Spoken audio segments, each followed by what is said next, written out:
Hello friends, இன்றைக்கி நம்ம இந்த வீடியோவில் ஒரு டிஃப்ரெண்ட்டான ஸ்டைலில் முட்டை போண்டா எப்படி பண்ணுறதுன்னு பார்க்கலாம். இதுக்கு ஃபஸ்ட்டு நம்ம முட்டையை வேக வச்சு எடுத்துக்கலாம். நான் அகரோ எக் பாய்லரில் தான் முட்டையை வேக வைக்கிறேன்.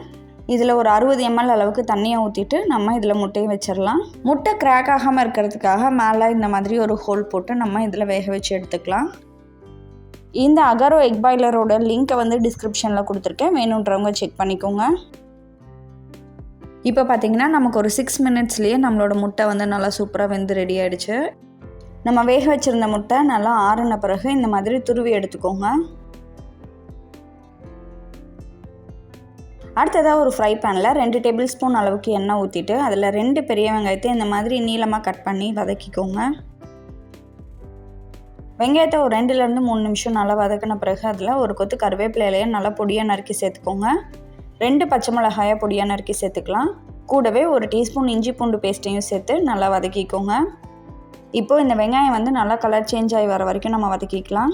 வெங்காயம் இந்த அளவுக்கு நல்லா வதங்கி வந்த பிறகு அதில் 1/4 டீஸ்பூன் மஞ்சள் தூள், 1 டீஸ்பூன் மிளகாய் தூள், 1/2 டீஸ்பூன் சிக்கன் மசாலா, 3/4 டீஸ்பூன் உப்பு இது எல்லாத்தையும் சேர்த்து நல்லா வதக்கிக்கலாம். இது கூடவே கொஞ்சமாக தண்ணியை சேர்த்து நல்லா மிக்ஸ் பண்ணிவிட்டு ஒரு 5 நிமிஷம் வேக வச்சுக்கோங்க. இந்த அளவுக்கு நல்லா திக்காக தொக்கு மாதிரி வந்த பிறகு இதில் நம்ம துருவி வச்சுருந்த முட்டையை சேர்த்துக்கலாம். கொஞ்சமாக கொத்தமல்லி இலையை தூவி நல்லா மிக்ஸ் பண்ணிக்கோங்க. இப்போ பாருங்கள், நம்மளோட முட்டை மசாலா சூப்பராக ரெடி ஆகிடுச்சு. இதை நம்ம ஆறின பிறகு உருண்டை பண்ணி எடுத்துக்கலாம். நான் இந்த மாதிரி மீடியம் சைஸ்க்கு உருண்டை பண்ணி எடுத்துக்கிறேன். சப்போஸ் உங்களுக்கு சின்னதாக வேணும் அப்படின்னா சின்ன உருண்டையாக கூட நீங்கள் பண்ணி எடுத்துக்கலாம். இப்போது நம்ம இந்த முட்டை போண்டாக்கு மாவு ரெடி பண்ணிக்கலாம். இதுக்கு ஒரு பவுலில் 1 கப் அளவுக்கு கடலை மாவு, 3 டேபிள் ஸ்பூன் அரிசி மாவு சேர்த்துக்கோங்க.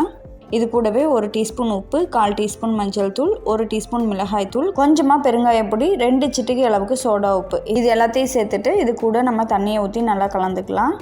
ஓரளவுக்கு மீடியமாக திக்காக இருக்கிற மாதிரி பார்த்துக்கோங்க. ரொம்ப தண்ணியாட்டம் பண்ணிட்டீங்க அப்படின்னா நம்மளோட போண்டாலாம் மாவு ஒட்டாது. அதே மாதிரியே ரொம்ப திக்காக இருந்தாலும் நல்லா இருக்காது. அதனால கொஞ்சம் மீடியமாக இருக்க மாதிரி பார்த்துக்கோங்க. இப்போ நம்ம உருண்டை பண்ணி எடுத்து வச்சுருக்க முட்டை மசாலாவை இந்த மாவில் டிப் பண்ணி நம்ம எண்ணெயில் போட்டு பொரித்து எடுத்துக்கலாம்.